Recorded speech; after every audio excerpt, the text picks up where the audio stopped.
আমি তার দিকে তাকিয়ে ধীরে ধীরে বললাম, তালাক আমি দেব, কিন্তু আমার শর্তে। সবাই একসাথে চমকে উঠল। সাদিয়া রহমানের মুখের আত্মবিশ্বাসে হালকা ফাটল দেখা গেল। আমি স্পষ্টভাবে বলতে লাগলাম, প্রথম শর্ত, এ বাড়ি থেকে আপনারা সবাই আজই বের হয়ে যাবেন, এক্ষুনি, এই মুহূর্তে। দ্বিতীয় শর্ত, মিস্টার ইয়াসিন, তুমি আমার কাছে লিখিতভাবে স্বীকার করবে যে তুমি বিবাহ বহির্ভূত সম্পর্কে জড়িয়েছ এবং সেই কারণে এই সম্পর্ক ভেঙে যাচ্ছে। তৃতীয় শর্ত, আমি আমার সম্মানহানির জন্য আইনি ক্ষতিপূরণ দাবি করব এবং সেটা তোমাকে দিতে হবে। শাহিদা বেগম চিৎকার করে উঠলেন, তুমি আমাদের ব্ল্যাকমেইল করছ? আমি ঠান্ডা গলায় বললাম, না, আমি শুধু আমার অধিকার নিচ্ছি। নুসরাত এবার ৩ গলায় বলল, তুমি কি ভাবছ এসব করে আমাদের থামাতে পারবে? আমি একটু ঝুঁকে তার চোখে চোখ রেখে বললাম, আমি কাউকে থামাতে চাই না, আমি শুধু নিশ্চিত করতে চাই আমাকে কেউ পিষে এগিয়ে যেতে না পারে। এবার সাদিয়া রহমান ধীরে ধীরে কথা বলল, দেখুন, আমরা বিষয়টা শান্তভাবে মেটাতে চাচ্ছি। আমি তার কথা কেটে দিয়ে বললাম, শান্তি তখনই হয় যখন ন্যায় বিচার থাকে। অন্যায়ের উপর দাঁড়িয়ে শান্তি চাওয়া, সেটা শুধু সুবিধাবাদ। সে চুপ হয়ে গেল। আমি আবার সোজা হয়ে দাঁড়ালাম। আর একটা কথা, আপনারা সবাই বারবার বলছেন সে গর্ভবতী, তাই তাকে জায়গা দিতে হবে। খুব ভালো কথা, কিন্তু একটা প্রশ্ন, যখন সে এই সম্পর্কে জড়িয়েছিল তখন কি সে জানত না যে ইয়াসিন বিবাহিত? কেউ উত্তর দিল না। আমি নিজেই বললাম, জানত, তবুও করেছি। তাহলে এখন কেন আমি আমার জীবনটা তার ভুলের জন্য ভেঙে দেব? রাশিদ সাহেব এবার একটু নরম গলেই বললেন, মা, আমরা ভুল করেছি, কিন্তু এখন তো একটা নতুন জীবন আসছে। আমি তার দিকে তাকিয়ে বললাম, একটা নতুন জীবন আসছে বলে কি আমার জীবন শেষ হয়ে যাবে? আমার সম্মান, আমার অস্তিত্ব, সেগুলো কোনো মূল্য নেই? তিনি চুপ হয়ে গেলেন। ঘরের ভেতর এখন চাপা উত্তেজনা। আমি ধীরে ধীরে দরজার দিকে এগিয়ে গেলাম। তারপর ফিরে তাকিয়ে বললাম, আপনারা সবাই এখন যেতে পারেন। কেউ নড়ল না। আমি আবার বললাম, আমি কিন্তু সিরিয়াস। এই মুহূর্তে আপনারা সবাই বাড়ি ছেড়ে বের হয়ে যাবেন, না হলে আমাকে অন্য ব্যবস্থা নিতে হবে। ইয়াসিন উঠে দাঁড়াল। তার মুখে তখন স্পষ্ট ভয় আর অনুশোচনা মিশে আছে। মেঘলা, প্লিজ, এতটা কঠিন হয়ে যেও না, আমরা কথা বলে। আমি তাকে থামিয়ে দিলাম। আমি অনেক দিন নরম ছিলাম, আজ প্রথমবারের মতো আমি নিজের জন্য দাঁড়িয়েছি। সে আর কিছু বলতে পারল না। এক এক করে সবাই উঠে দাঁড়াতে শুরু করল। তাদের মুখের সেই আত্মবিশ্বাস, সেই দম্ভ, সবকিছু কোথায় যেন মিলিয়ে গেছে। সাদিয়া রহমান দরজার কাছে গিয়ে একবার পিছনে তাকাল। তার চোখে এবার স্পষ্ট অনিশ্চয়তা। আমি শুধু তাকিয়ে রইলাম, কোনো কথা বললাম না। সবাই বের হয়ে যাওয়ার পর দরজাটা ধীরে ধীরে বন্ধ করলাম। ঘরের ভেতর আবার নীরবতা নেমে এলো, কিন্তু এবার সেই নীরবতা আর ভয়ের না, এটা শক্তির নীরবতা। আমি এসে গিয়ে বসলাম। বুকের ভেতর জমে থাকা চাপা কষ্টটা হঠাৎ করে বেরিয়ে আসতে চাইল, কিন্তু আমি নিজেকে সামলে নিলাম, কারণ আমি জানি আজ আমি হেরেছি না, আজ আমি নিজেকে ফিরে পেয়েছি। টেবিলের উপর রাখা কাগজগুলোর দিকে তাকিয়ে ধীরে ধীরে বললাম, এখন খেলা শুরু হলো, এখন খেলা শুরু হলো। নিজের নিজের মুখে বলা কথাটাই যেন ঘরের চারপাশে প্রতিধ্বনির মতো ঘুরে ফিরে আসছিল। আমি কিছুক্ষণ স্থির হয়ে বসে রইলাম। দরজার ওপাশে তাদের পায়ের শব্দ ধীরে ধীরে মিলিয়ে গেল, আর ভেতরে শুধু নিস্তব্ধতা। কিন্তু এই নিস্তব্ধতা আর আগের মতো দুর্বলতার ছিল না। এটা ছিল ঝড়ের আগে জমে থাকা শক্তির মতো, যেখানে সবকিছু নতুন করে গড়ে ওঠার অপেক্ষায়। আমি ধীরে ধীরে গভীর একটা শ্বাস নিলাম। এতদিন ধরে জমে থাকা অপমান, অবহেলা, চেপে রাখা কান্না, সবকিছু যেন একসাথে বুকের ভেতর ঘুরপাক খাচ্ছিল। কিন্তু আশ্চর্যের বিষয়, চোখে জল আসছিল না, বরং মনে হচ্ছিল ভেতরের কোনো এক জায়গায় হঠাৎ করে শক্ত হয়ে গেছে। আমি উঠে দাঁড়ালাম। ড্রয়িং রুমটা আবার চোখ বুলিয়ে দেখলাম। এই ঘরে কত হাসি ছিল, কত স্বপ্ন ছিল, অথচ আজ এই একই ঘরেই আমাকে সরে দাঁড়াতে বলা হয়েছে। হালকা একটা হাসি ফুটে উঠল ঠোঁটে। না, এবার আর আমি সরে দাঁড়াবো না। আমি সোজা নিজের রুমে চলে গেলাম। দরজা বন্ধ করে বিছানায় ধারে বসে পড়লাম। কিছুক্ষণ পর মোবাইলটা হাতে তুলে নিলাম। একটা নাম্বার ডায়াল করলাম। হ্যালো রুবাইয়া আপু, আমি মেঘলা বলছি। ওপাশ থেকে অবাক কণ্ঠ। মেঘলা, এত রাতে সব ঠিক আছে তো? আমি একটু থেমে বললাম, না, কিছুই ঠিক নেই। আর সেই কারণেই আপনাকে ফোন করেছি। আমার আপনার সাহায্য দরকার, আইনের সাহায্যে। ওপাশে কিছুক্ষণ নীরবতা, তারপর গম্ভীর গলায়, সব খুলে বলো। আমি শুরু থেকে শেষ পর্যন্ত সব বললাম। ইয়াসিনের বিশ্বাসঘাতকতা, তার পরিবার, আজকের ঘটনাগুলো, একটাও বাদ দিলাম না। কথা বলতে বলতে গলাটা একসময় ভারী হয়ে আসছিল, কিন্তু আমি নিজেকে সামলে নিলাম। সব শোনার পর রুবাইয়া আপু বললেন, তুমি একদম ঠিক কাজ করেছো।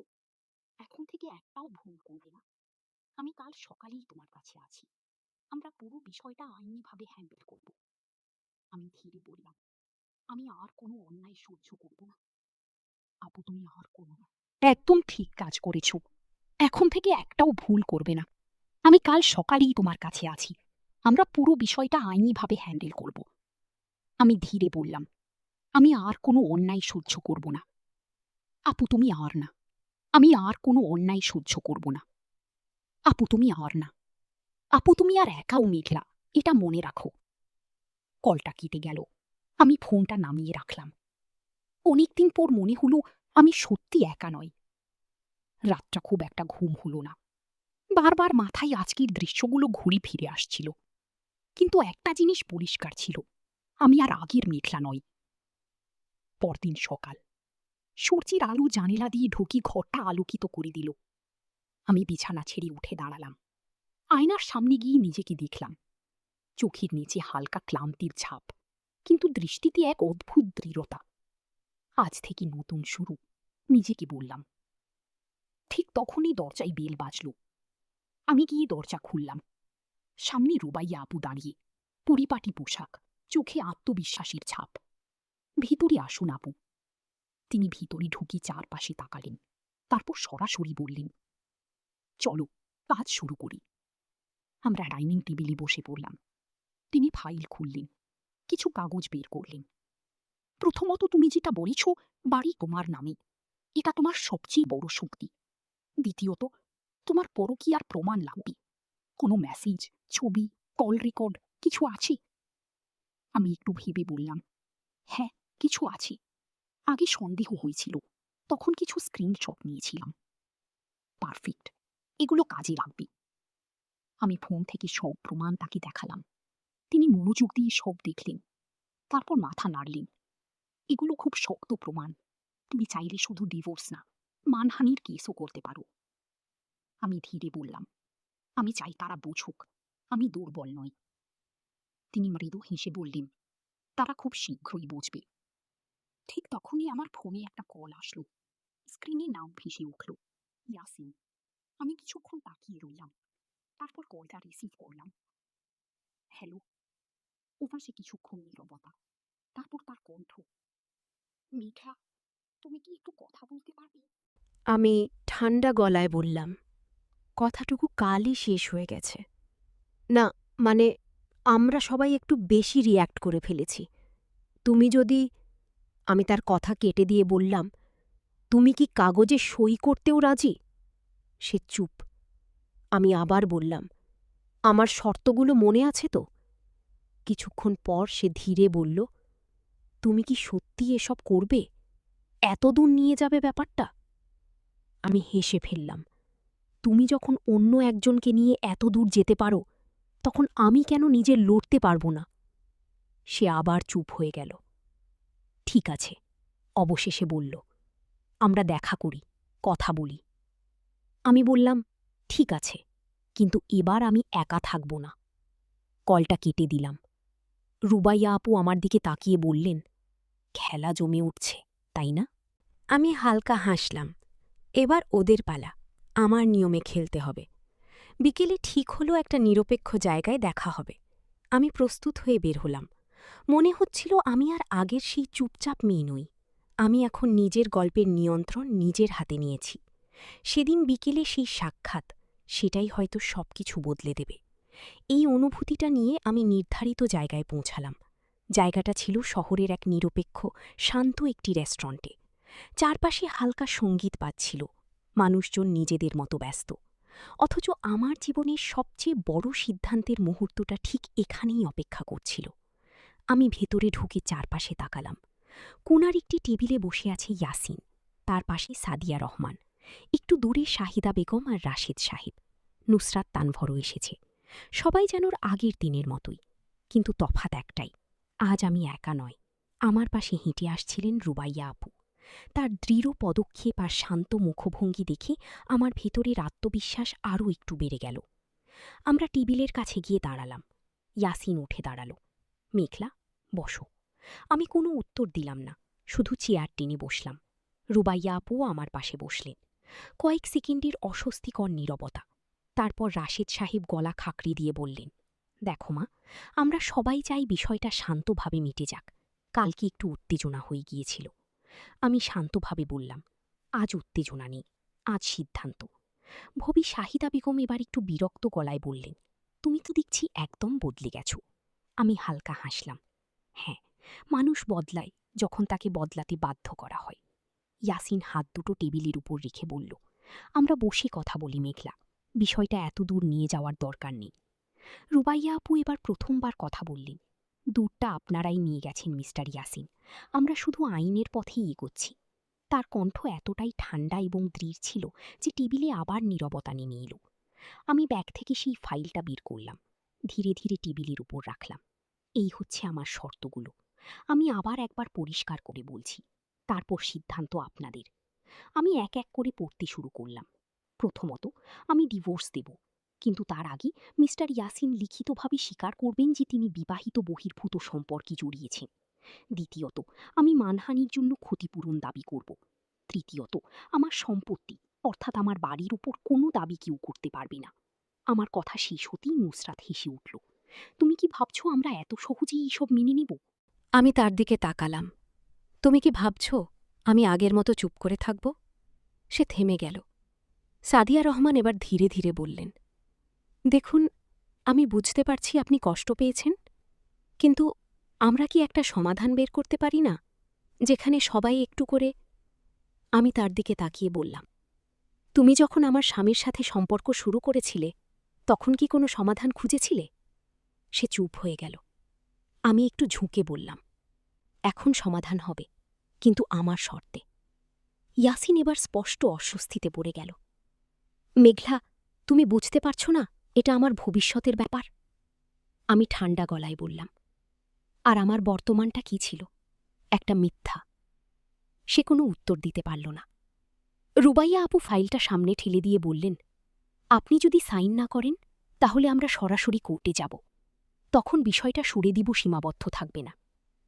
রাশেদ সাহেব একটু চিন্তিত হয়ে বললেন, কোর্টে গেলে তো সবারই বদনাম হবে। আমি শান্তভাবে বললাম, বদনাম তখনই হয় যখন মানুষ ভুল কাজ করে। আমি শুধু সেই ভুলটা প্রকাশ করব। ঘরের ভেতর কাবা চাপা উত্তেজনা। ইয়াসিন মাথা নিচু করে বসে আছে, তার হাত কাঁপছে। হঠাৎ সে মাথা তুলে আমার দিকে তাকাল। তুমি কি একবারও ভাবছ না আমাদের ২ বছরের সম্পর্ক, আমাদের স্মৃতি? আমি তাকে থামিয়ে দিলাম। আমি ভেবেছি, অনেক ভেবেছি, আর সেই কারণেই আজ এখানে দাঁড়িয়ে আছি।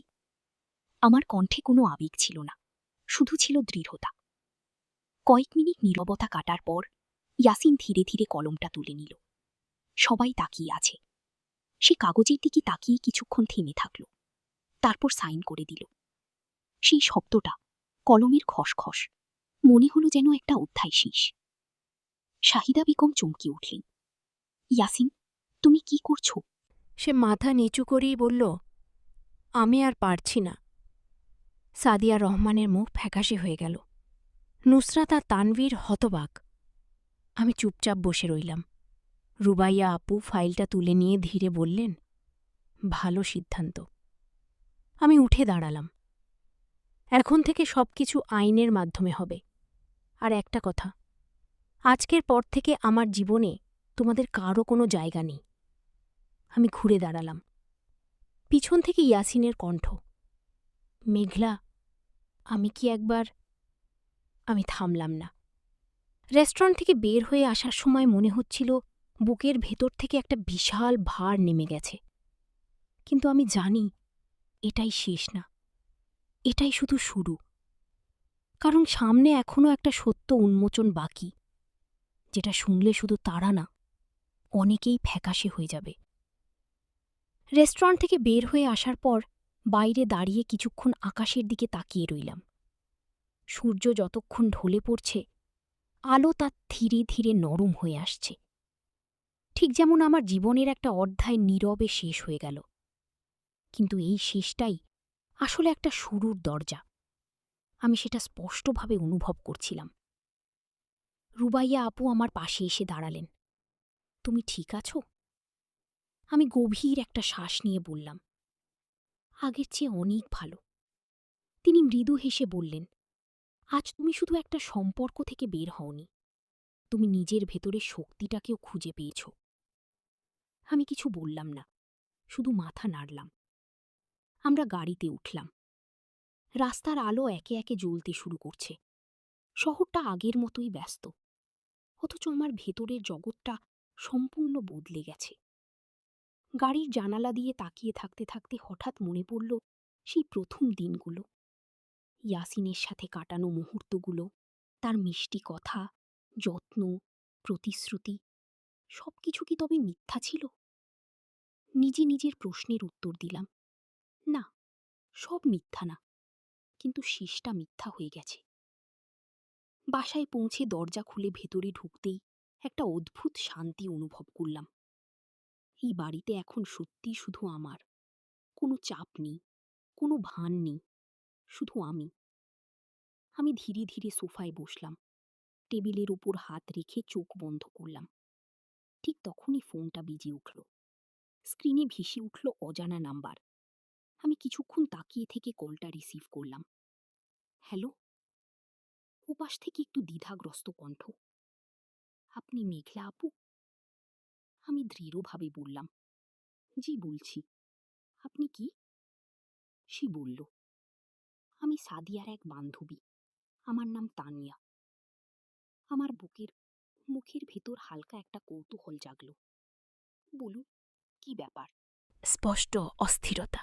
আমি জানি না আপনাকে ফোন করা ঠিক হচ্ছে কিনা, কিন্তু আমি আর চুপ থাকতে পারছি না। আমি সোজা হয়ে বসলাম।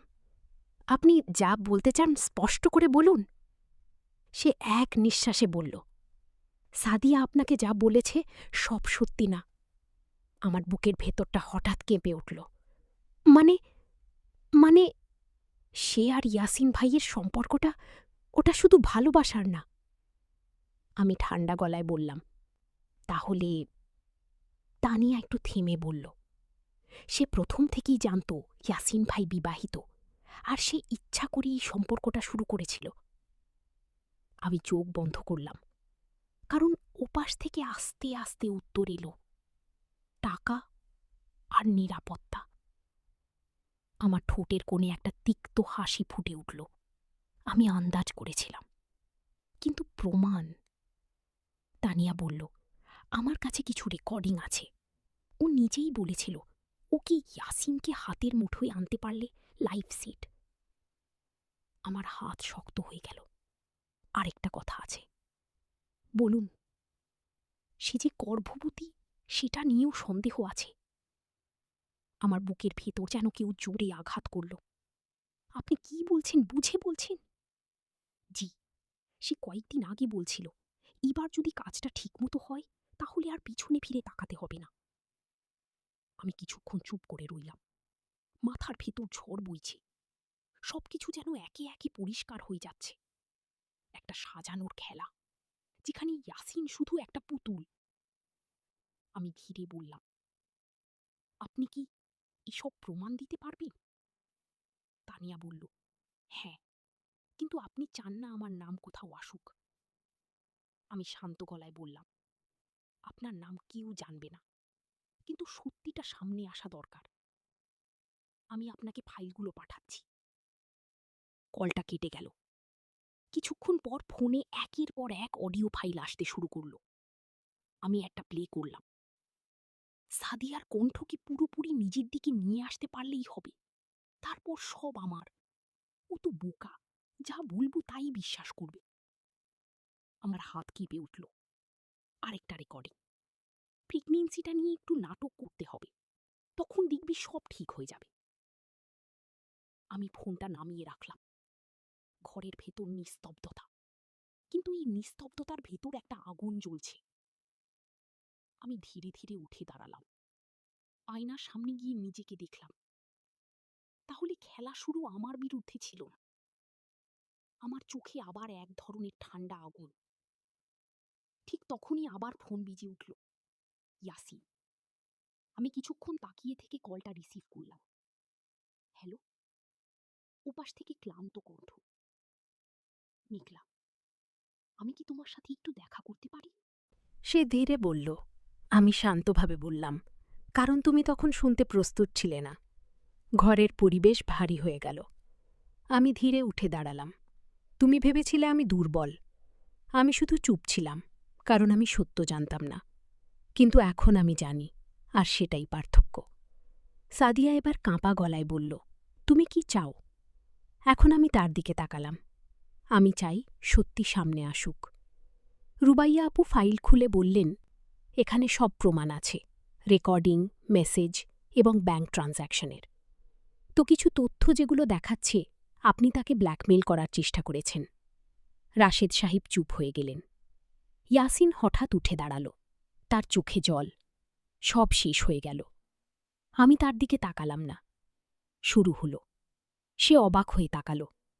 আমি ধীরে বললাম, তোমার জীবন শেষ হয়নি, শুধু একটা মিথ্যা সম্পর্ক শেষ হয়েছে।